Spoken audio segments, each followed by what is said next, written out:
by the U.S. Army 18th Regiment, and they would be under the command of Colonel Henry B. Carrington. So once Fort Phil Kearny is going to be built, we'll tell you about that process, it's going to be inhabited by the U.S. Army 18th Regiment under the command of Colonel Henry B. Carrington. Now, it's kind of like building a house. What's the first thing you do when you build a house? Well, before that. You have to have a plan. What? You have to have a plan. Gotta have a plan, but before that even, before you get your plan, what do you gotta do? You gotta have a place to build it, okay? And so, the person that chose the site for the fort would be Colonel Carrington. He'd be the guy responsible. But he didn't want to do it by himself, so he enlisted the help of a veteran Western scout by the name of Jim Bridger. You ever heard of him? You ever driven through Bridger, Montana? Yeah. On your way to Billings? Jim Bridger's named after Jim Bridger. He was a very famous Western scout. And Colonel Carrington enlisted his help to find a good spot. Why would you want to find a good spot? You want to find a spot you can protect. You know, a good place to build. You're going to find a good lot. If you're going to build a house, you're going to just pick any lot. You're going to find one in an area you might like to look out your front window at, right? Okay? That wasn't quite the thing here, but he wanted to pick a spot that would be good for all the aspects of why the fort was being built. Well, Carrington found a spot he really liked, and he asked Jim Bridger about it, and Jim Bridger didn't like the spot. He didn't recommend that spot to build Fort Phil Kearny. He believed that the local hostile Indians that were very prevalent in the area would be a problem. Not only when the fort was built, but more of a problem while they were building for it. Yeah, if Emily wants to move in next to me, and I don't like her Great Dane because he craps in my yard, I might not be so happy that she's building her house right next to mine. Okay, same thing with the Native Americans. You think they're going to sit there and let you build a home, so to speak, a fort that they know what it's for? Just sit there, okay, when you build that, then we'll start attacking. Okay, we'll wait till you get it built.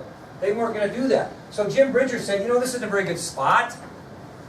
These local hostile Indians that are all over are going to be big problems for you when you build it. Now, this is where you find out about marriage, boys.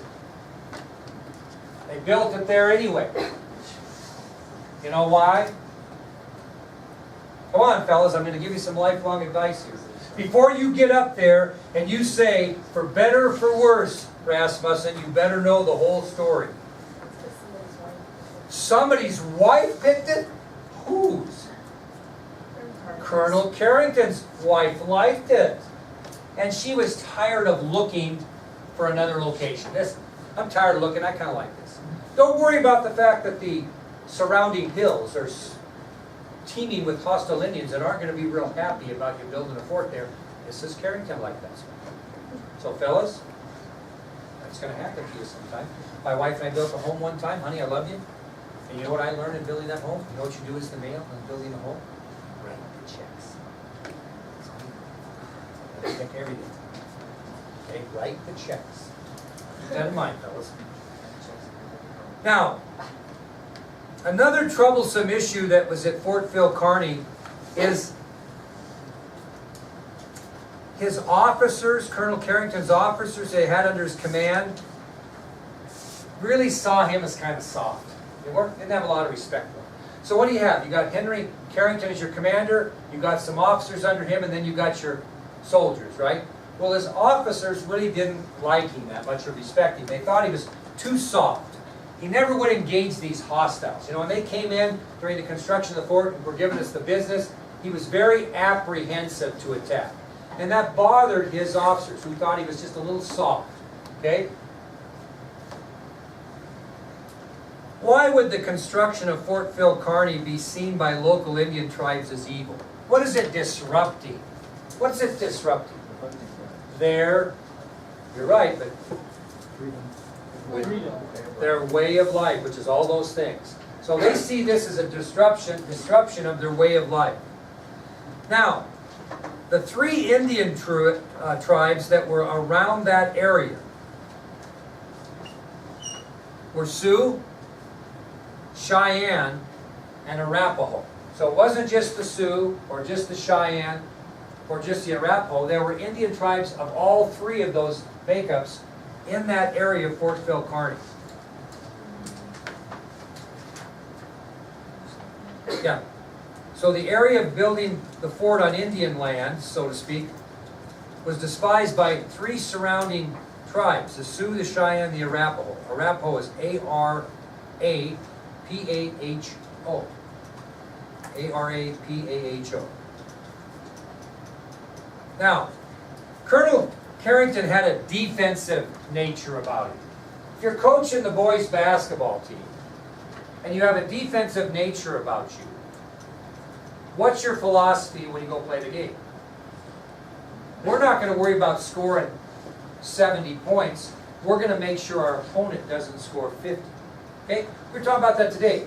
If you watch basketball, I was in a basketball game, girls were playing somebody, I told Sage here this day, and they were up 15 points at halftime. And I said to Mr. Weber, I'll bet you that we play good enough defense that we won't have to score another point. They won't score 15 points the whole half. And they didn't. So you could have not scored a point and still won. That's a defensive nature philosophy. We're going to defend it. I got a friend of mine who plays defensive pool. Okay? What's defensive pool, Leonard? No, not well. That'd be offensive pool. You're going to run the table and make sure they don't get a shot. Kind of, yeah. Set you up so you don't get a shot, or wait for you to make the mistake. But I had a friend of mine, Jim DeSavior, was the best defensive pool player I've ever seen. If he didn't have a shot, he would make darn sure you didn't have one. You know, because you got to hit. You can't hit the other ball first and all that. Carrington was a defensive person. He believed that his orders were not to engage hostile Indians, but to do what? Protect the Bozeman Trail. How are you going to protect the Bozeman Trail? You're going to build a fort. And you're not going to spend your time engaging Indians. You're going to spend your time building the fort and getting it done. And that really bothered his men. They saw him as way, way too soft. So, we'll kind of go back to the start. It was in late June of 1866, after the site was chosen, that soldiers and civilians arrived to start constructing Fort Phil Kearny. Late June 1866 is when soldiers and civilians arrived at that chosen location to start construction on the fort. This is what they had when they came in. You had about 450 soldiers and civilians. Total of 600. So if you had 450 soldiers and 600 people, how many civilians? 150. So it was about 150 civilians that came in to help build this, and 450 soldiers. So you had about 600 people. With those 600 people, they had 120 wagons, and they had 6 mules each to pull. So they had several mules there, did they not? 120 wagons. Why would they have 120 wagons? That seems like a lot of wagons. Yeah, they got to carry lumber. They got to go cut these trees down. I mean, they're not bringing it with them, right? They have to have these wagons to transport wood to build this fort. So they got 120 wagons and 6 mules for each wagon. They also bought 360 head of cattle. Why in the world would they do that? They got to eat something, right? Because you think they're going to go out and try to kill the game around the fort if it's swarming with hostile Indians? So, you know, Carrington wasn't stupid. He was just conservative, okay? Of these 450 soldiers, about 80% were considered green recruits. About 80% of the 450 soldiers were green recruits. What does that mean? Very new. Very little, if any, military experience. About 80% were green recruits. Were there any women and children there? Yeah? Who'd they belong to? Officers. So women and children of officers were brought into the area as well. Now, what are these civilians doing? What are they doing? What are they coming for? to build it, but their main job was to go out and cut the timber to build the fort. So you got soldiers. What's the job of the soldiers? You might say, what did they bring civilians for? What are the soldiers doing? Protecting the fort and the construction of the fort. The civilians, with some help of soldiers, they worked also, but they brought civilians to do the wood cutting so they could make the fort. Okay? Got to have somebody protected. Go back to women and children. I said the women and children of officers were also there. At the time, there were 11 women and 18 children who inhabited Fort Phil Kearny. So, this is maybe a bad omen when we think about how this ends up. Guess when the construction of Fort Phil Kearny actually began? The first day they started breaking ground. July 13th, 1866. July 13th, 1866. I'm not sure if it was a Friday or not. I'll look it up. July 13th, 1866 was the day that Fort Phil Kearny officially began construction, and it was obviously built of logs from surrounding forest land. Now, we'll finish up with this. During construction, each soldier had various daily jobs. We told you what the civilians were doing, right? They're cutting down the wood. Here was the various jobs that a soldier would have daily. What do you think common sense says? What did some soldiers do daily? They were assigned to protect the fort. But there was no fort there because they're building it. Who were they really assigned to protect that? Civilians that were cutting the wood. Very good. So one job that soldiers had on a daily basis was to provide protection for the woodcutters who were constantly under Indian attack. Okay? If they weren't doing that, they were actually assigned of placing the logs in to establish the fort. They're building the fort. They bring the logs, they have trenches dug, which I'll talk about in a minute, and they set these logs up in these trenches and buried them back in. So that's how they built it. Logs straight up, not logs like a log cabin, logs straight up, big wall. Inside the fort, they'll do some of that construction. But as they're building the outside walls, it's all logs going straight up in trenches.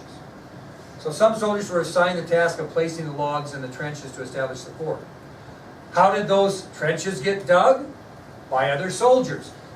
If you were assigned to trench duty, you were required to dig a trench 3 feet deep by 3 feet wide by 9 feet long. That was your daily job. So if Josh Garza was in the military and I said, Josh, Private Garza, you're going to dig trench today, by the end of that day you better have a trench dug 3 feet deep by 3 feet wide by 9 foot long. And if every soldier did that, pretty soon, wouldn't you have, this is basically what we're looking at here. You're digging trenches in a square so you can put the logs up to protect what you're going to put on the inside later. Okay? Now, another thing others were doing is they were assigned lookout duty. Keep an eye on everything.